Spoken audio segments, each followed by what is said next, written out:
Hi everybody, it's been a couple of weeks. Lopihejo, Shalom. It's been a couple of weeks since I've actually did anything because I was celebrating Pesach, Passover, as best I can. I have the worst time trying to get out all that leaven. But I've been doing this for a few years and I'm still struggling with that part. But when leaven actually means, it's actually symbolic of your sin. To get it completely out of the house is, I mean, the Orthodox will work on it for like a month. And I try to use up as much leaven as I can during that time. Right now, though, we're through Passover, and right now we're going to Shavuot. We're counting Omar. I'll explain what that is. To Shavuot. Counting Omar is a sheaf of wheat, barley, and it's tied up to make an Omar, which is a weight. So then they count the Omar to Shavuot, which is 49 days plus 50, which is the day of Jubilee. Shavuot, just to let you know, for all you the Christians out there, is the day of Pentecost. It's the day in the upper room when the Holy Spirit just flooded the room. But we believe and we know as Yeshua's followers that the Holy Spirit is always within you. Yahweh constantly says through the Torah, through the Bible, that the Holy Spirit is within you always. Do not be afraid. Do not fear, for I am always with you, because the Holy Spirit is there. It was there during Torah, during Abraham, during Moshe, during Moses, during the old antiquity times. I'm looking at my thing that's starting to fall. So the prayer that we say every night up to Shavuot is an amazing prayer. You might want to look it up. Look up Counting the Omar and look up Chabad.org, because the prayer for that really emphasizes who Yahweh really is, who God really is, the one, the only. It really expresses the oneness. It really expresses who He really is and how powerful He really is. I know the past videos have been about Lopihejo, love, peace, harmony, and joy, and how to express those things, the fruit of the Spirit. And we've talked about healthy, wealthy, wise, and energized, and how to react and how to be. And then we talked about racking, helping others, and being the blessing. When you rack, you are being a prayer, you are being a blessing, and you could be being a miracle. And that's what you need to pray every morning, is that Yahweh allow you to be a prayer, to be a blessing, and to be a miracle. If you want a prayer, if you want a blessing, if you want a miracle, be the prayer, be the blessing, be the miracle for someone else. That way you're opening up yourself up to receive the prayer, the answer to prayer, receive the prayer, the blessing, and the prayer, the blessing, and the miracle. And it's, oh, you know, Yahweh never, ever, ever, ever, ever changes. The only constant in life is change, but yet Yahweh, God, never changes. So amazing. I have been so enlightened over this Passover. You know, everybody else has like got all this cabin fever and all this anxiety, and I'll feel it every now and then when I go to the store, and I don't like it. There is no reason to have anxiety. There's no reason to have cabin fever. I have not really changed as far as my life going, because Yahweh made it so that I could enjoy my Passover. And because I live in Tooele, a very small, remote town that's an hour away from Spokane, from any shuls, which we can't go to anyway because Washington is still closed. But not having a car, I get to enjoy all of it. I listen to the rabbis on YouTube. As I've mentioned, there's Rabbi Griffin, there's Rabbi Steve Berkson. There's so many of them. Rabbi Zev Parat, he's really good. There's so many really good ones, and you get and you can spend your whole day just binge watching the rabbis, and they've got so much insight into things. I heard on Shabbat, this past Shabbat, how it's explained about how we are spirits first and then we are physical. How it happened goes back to the Garden of Eden, and they were running around as spirits then. They didn't have any physical body, because we were made in Yahweh's image. Yahweh, his image is a spirit. So we are made spirits first. Yes. So then when Eve, ate the apple, they hid from Yahweh. And Yahweh said, you know, cursed them or gave them their punishment. And when he did that, that's when we that's when he gave us our skin suits. And I had never heard it put that way, but it was, and that was talked by a rabbi. It was on Shabbat. I was listening to a rabbi at the time, and I said, yes, that's it. That's how we become spirits and then the physical body.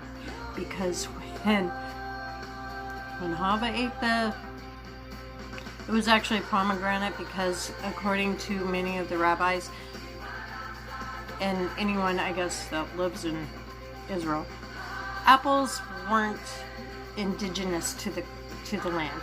So it was probably pomegranate. But anyway, when she ate that, really kind of doesn't matter what it is. Really. The problem is she ate it. She got duped by Hasatan, cursed be he. So then that's when, through the hiding from God, from Yahweh, because we were so close to him back then. We were so incredibly close. And then we hid from him and we separated ourselves from him. And he's been trying to get us back ever since. When he put on the clothes, when he said, now you will die, now your days will be numbered, because he put on the skin suit, because he put on, you know, and when you think about how he put it on, and all of the cells and all of the complications of the brain, and and how our bodies work. That is a miracle in itself. It's amazing how our bodies are put together. You know, when a cell dies, another one takes its place. And when you kill off too many,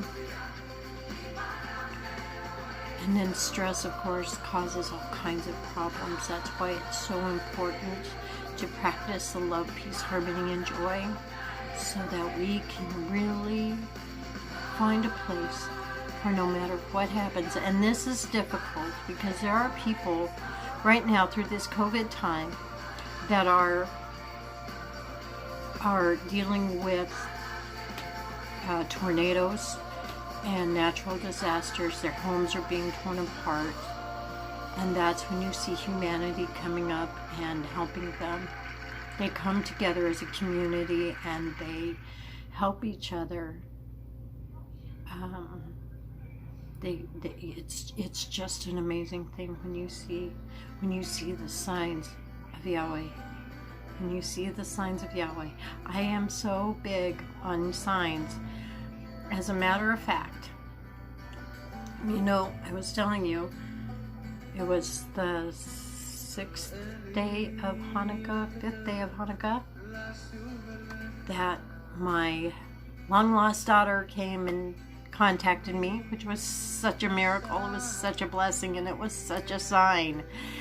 And this time, Yahweh always presents me with signs during these special times. During Passover, I'm a strong believer that when you find a feather on the ground, no matter what bird it came from, it doesn't matter. But when you find a feather, it's an angel showing you that you've got your angels with you. When I find a little heart, when I find a leaf and it's in the shape of a heart, it's Yah saying, I love you. I mean, there's just signs. If you look, you will find the signs. Well, it's kind of strange because this last summer, the first summer we were here, I found feathers everywhere. And it was awesome, and I collect them. And this year, I really didn't find any, maybe some little baby ones. And all of a sudden we get a knock at the door, and it's my neighbor. And she brings me a whole bunch of feathers. And she's like explaining how these feathers got there or something about the cow or whatever. I'm like, I don't care how they got there. I said, this is showing us that we have angels everywhere. I don't care what bird, if the bird molted, doesn't matter where the feathers came from. It matters that we see the signs. And so she brought me a whole, because I've been thinking, you know, maybe I don't need all the angels around anymore. Maybe we're at a place now where, and then on the last day, the last day of Passover, Yahweh gave me a whole bunch of feathers. You want to see them? I've got them over here. I have them with my end of. See? All of them. Yeah. This is how many angels I've had around me in the last few years. It's wonderful. And I have it with my Havdalah thing.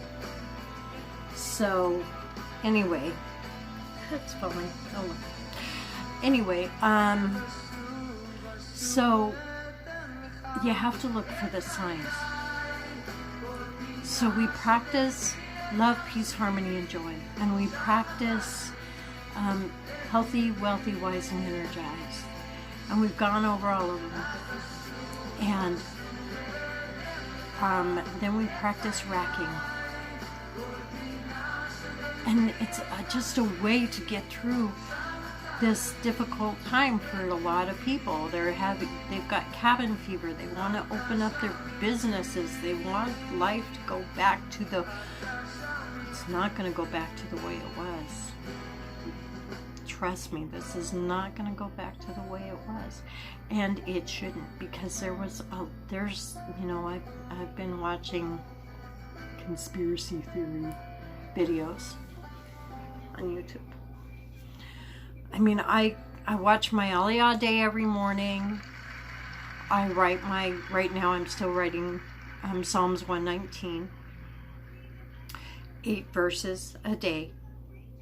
Still doing that. And I will get back into writing Torah. The chapters of Torah again. But you really, when you're watching all this crazy, it's like living in Bizarro World. You just feel like you're living in Bizarro World. So what you do is you keep your eye on Yahweh. You know that He's in control of everything. You have to believe that He is in control of everything. That He loves you more than you'll ever know. And many of us wonder, how could He love me so much? Because I've done so many things. When you give yourself over to Him, when you decide that He is the one, and that He knows more than you do, and you take yourself off of that throne, off the bema seat, and you put Him there, it makes a world of difference. It changes your whole life, and it's wonderful. And then you have to go out and you have to share it with everyone else.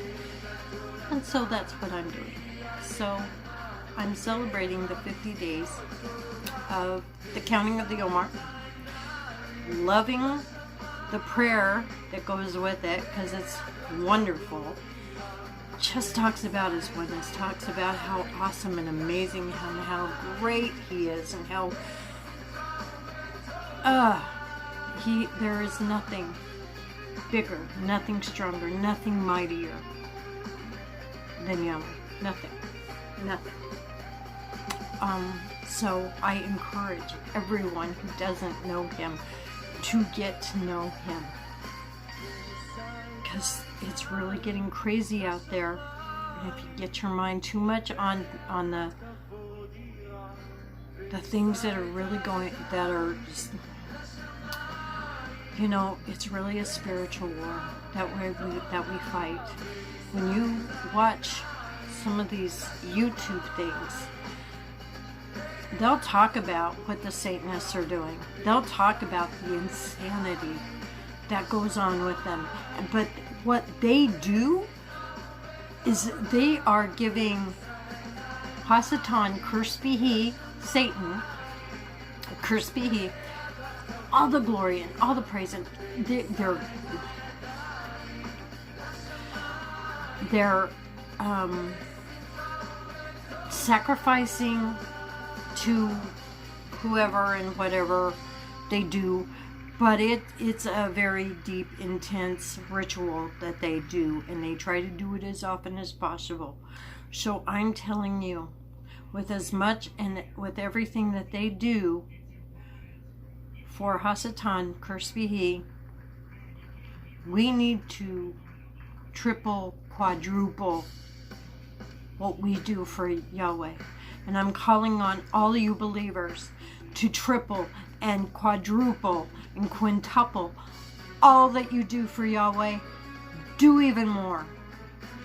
You will find that it's not only going to change your life, but we have to lift Him up and let people know there is one God. There is only one God. It says so right there. I was watching, just for a minute, one of the pastors, a Christian pastor, and all he talked about was in the New Testament. And he said, this is the only thing that matters, and da-da-da-da-da. And I'm like, you can't have the New Testament without the Old Testament. Everything in the New Testament refers to the Old Testament. In order to understand the New Testament, you have to know and understand what's going into the Old Testament. And you're like, oh, but the Old Testament is so difficult. That's why we have rabbis to teach us. And you look for the good ones. And I've already mentioned a couple of good ones. Rabbi Mordecai Griffin, Rabbi Steve Berkson. They're great. Rabbi Zev Porat. They're very, very good rabbis. So, getting to know. If you don't know who these people are, look them up online. Check out their videos. And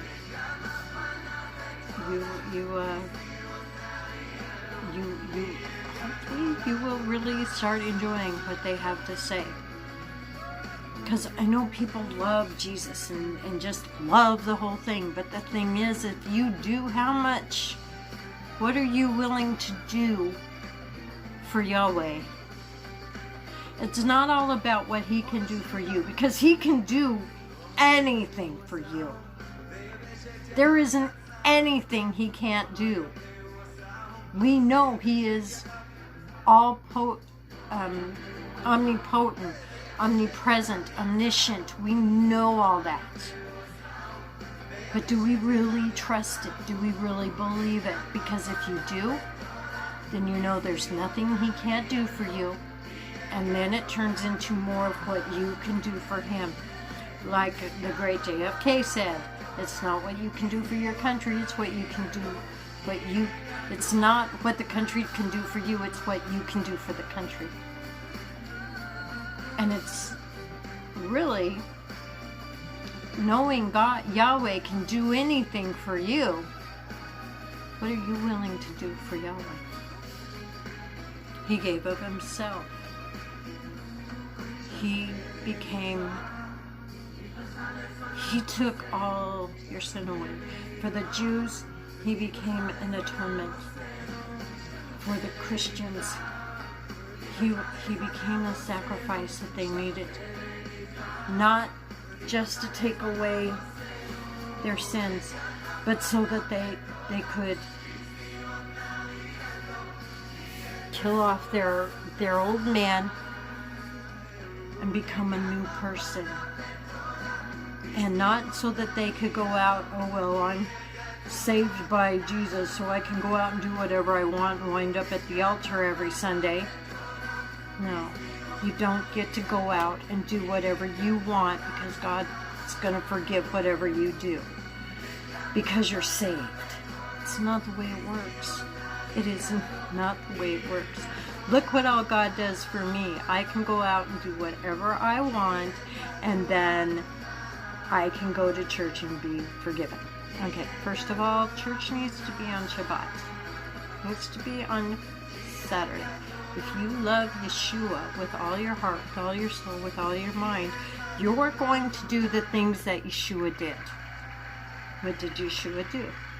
He was a walking, talking Torah. So He walked out the Torah completely. I and my Father are one. Hi, I'm Joe. He said that. I didn't. Stay home. He said that. Help stop the spread of COVID-19. I and my Father are one. What else did Yeshua do? He followed the biblical feasts. He followed, he did celebrate Hanukkah.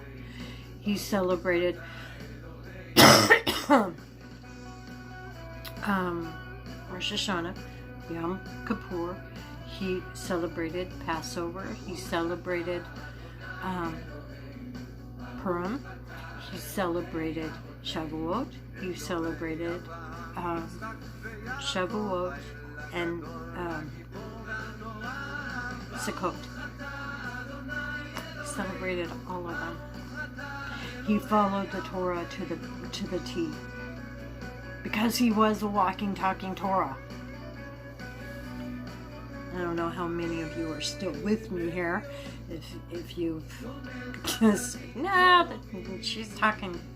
I'm not talking. lies. I am talking the truth. I'm going to be, by the way, I'm going to be 59 on Shabbat this week, April 25th, which, and I've gotten to the point where I really don't care what anybody thinks. I know what the truth is, and I'm going to let it out. I'm going to tell you there's only one God. It says so all through the Old Testament. We cannot throw out the Old Testament. It's like throwing out the baby with the bathwater. Don't throw out the Old Testament. Study it first and then go into, because the Old Testament talks about the Mashiach, the Messiah, coming in Isaiah and in Jeremiah, all through there. In Psalms, it talks about the whole Old Testament works up to when Mashiach comes.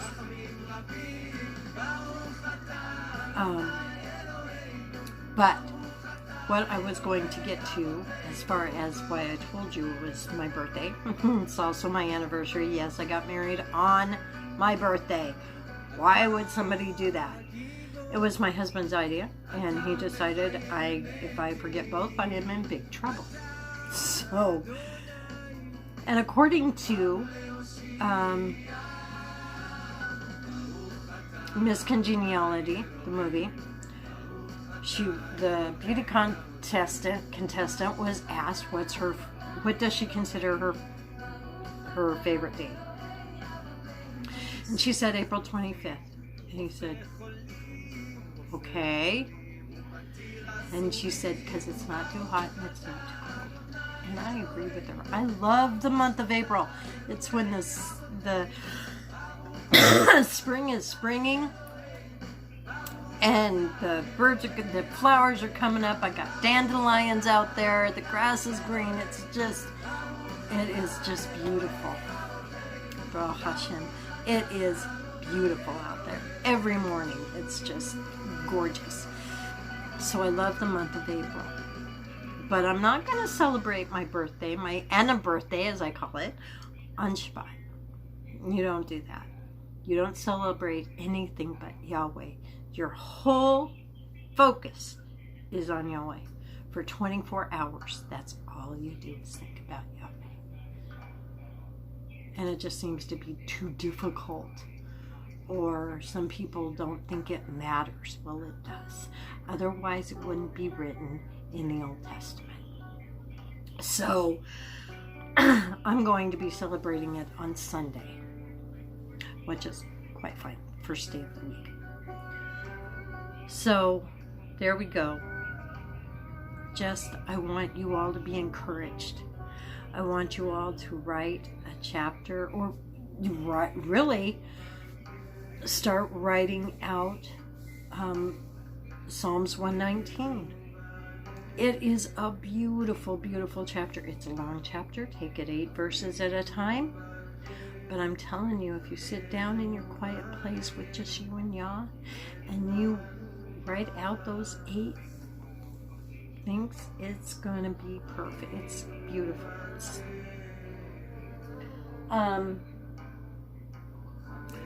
So